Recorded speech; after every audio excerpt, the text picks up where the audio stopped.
Good morning all, it's Brad with Redgrass Tackle. Coming to you with another little tech tip. I go through my wheel bearings every 6 months. This is a 2019 Ranger, a Z521.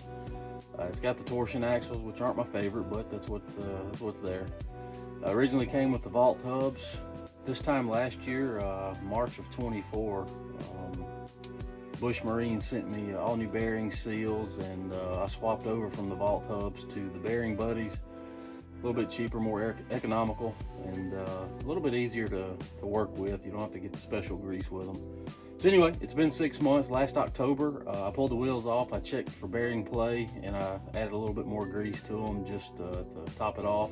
It's been 6 months. It's March now, so getting ready to do some road trips to chase these spawning crappie.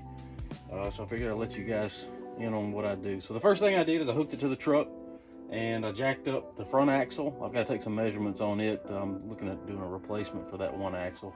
We'll get into that later. But while I've got it jacked up, we're going to do the wheel check. This is something you should really do every time you take your boat off the trailer. When you get to the ramp and there's no weight on the trailer, as you park the truck and you're walking down the boat, swing by your trailer and grab the tires and see if there's any play in them. This tire here, this is the back left, and it's probably, if I had to put a number to it, it's got about a 30-inch play in it, which is nothing. I could literally let this tire roll for another 6 months, but since I'm here and I'm going to grease it up, I'm probably going to pop the cap off and put a quarter turn on that nut just to snug it up. I don't know if you'll be able to hear it or see it, but when you grab the top of the tire and you start rotating or rocking it back and forth, you'll hear just a little bit of play. That's not much. That's not much. As a matter of fact, the tire right in front of it has zero play, so I'm not even going to mess with it. Now there's one on the other side. That's the one I was telling you about. Why I got to change the axle. It's got a little bit of play in it. I'm going to snug it up. I topped a hill on the way home from the lake one day. The county was out bush hogging the roads, and when I came across the top of the hill, about 45 or 50, they had thrown some big chunks of wood out into the middle of the road. I had no way to go. There was two big chunks laying there, so I managed to dodge it with the truck, but one trailer tire hit that big chunk of wood. It was probably an 8 or 10-inch round piece. The trailer hit it, bounced up off the road, and I think I've bent the splines on that other one. I've kind of been milking it for about a year now. I'm seeing some weird wear patterns on that tire, but while I'm doing my service now, I'm going to go ahead and get those measurements, and I'll probably get a new axle on the way just to keep my tire tread from wearing out and having to put new tires on it every 2 years. So anyway, I'll get this thing popped off. We'll show you what I've got set up in here, and maybe it'll help you guys. All right, guys, we're back with you. We got the wheel off. Like I said, we had a little bit of play in this. If you grab the hub, you may or you may not feel the play since you've lost the leverage of the tire. We're going to pop this cap off. As I also mentioned, I swapped over from the original Dexter Vault hubs to these bearing buddies simply because they were a little cheaper and I can get them locally if need be. So what I see here is my blue disc is almost flush with the outer housing, which tells me it's probably low on grease. We may have lost a little bit out of the backside, and that very well may be why we're losing or getting some of our play. Got my grease gun ready. This is what I'm using, Lucas Oil marine grease, plenty suitable. Been running it for about a year now. So what we're going to do first is we're going to bring the grease level up, and we're going to watch this blue disc come out.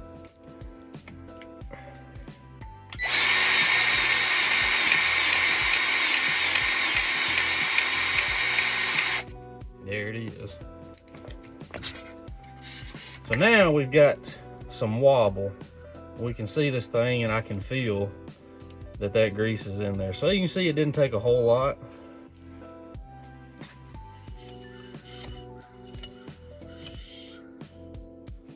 To get that thing up. Pretty simple.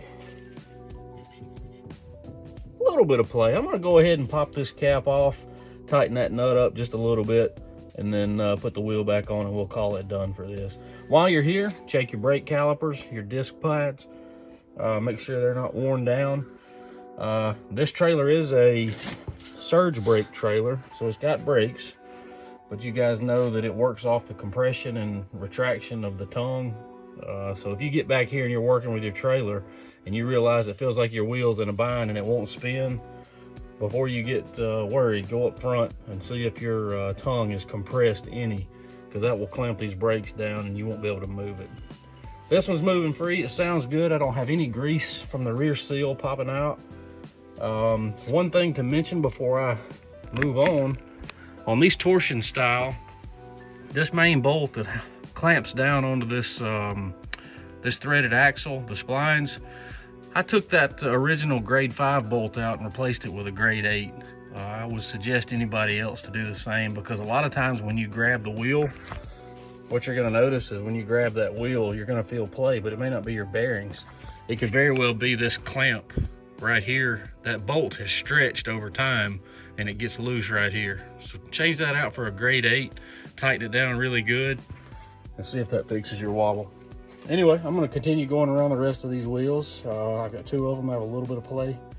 Once I get that play tightened down, we'll cap them up with grease and put the wheels back on and be good to go for another 6 months.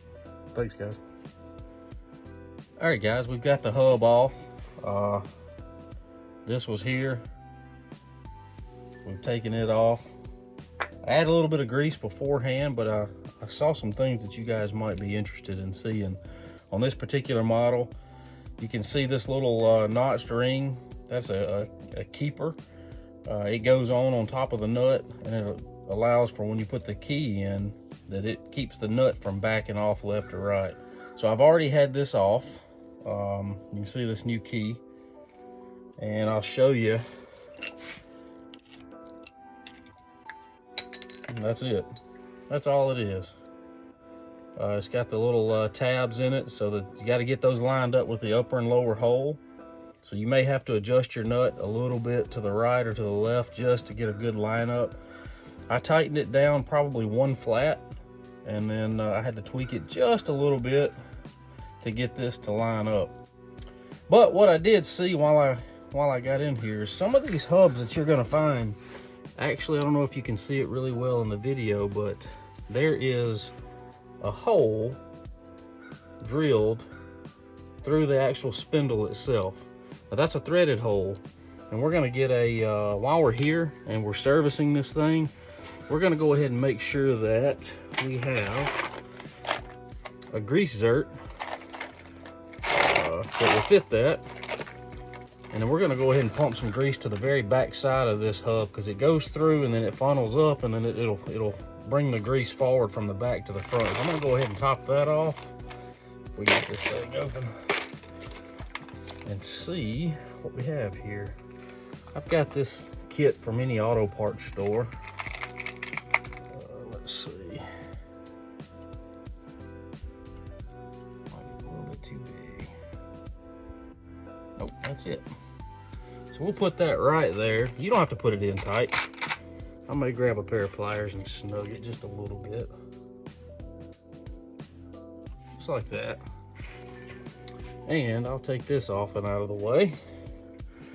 So let's hook the grease gun up. And what you're looking for is grease to come around the perimeter and pull and squeeze out from around.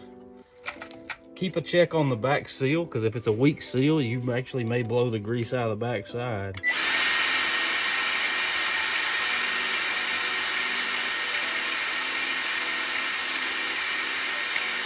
There we go. Now you see, that's what you want to see. You see how it kind of mushroomed out? Now that we know we have grease on the back side, we'll take that grease fitting back out. Let's go ahead and take it out.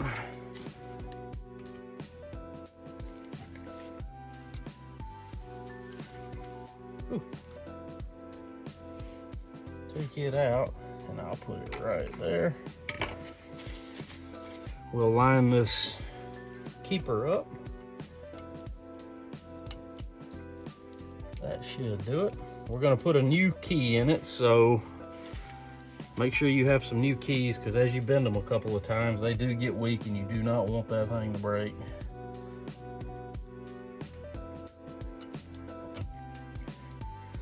looks like I'm going, no, it's gonna go through.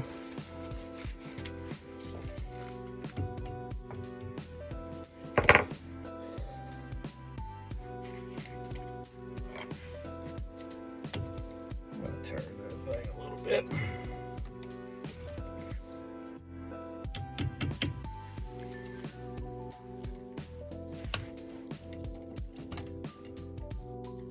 I've seen several different methods, but I always like to put the butterfly to it. All right, so there's that. All that is in. We've got the key in, we got the keeper in, we got the nut tight, we got the back full of grease. We removed the zert, or the alamite I've heard it called. It's just a grease fitting is all it is. And then we will take this guy, get it started, and take a block of wood and tap it in.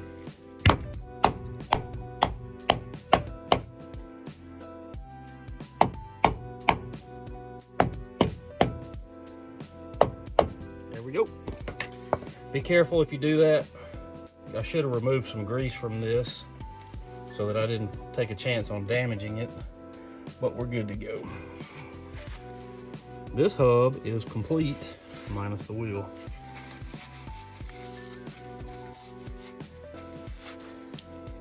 Got good rock back and forth. The hub is full from front to back. The nut's tight. We got a new key in there. That's a wrap, folks.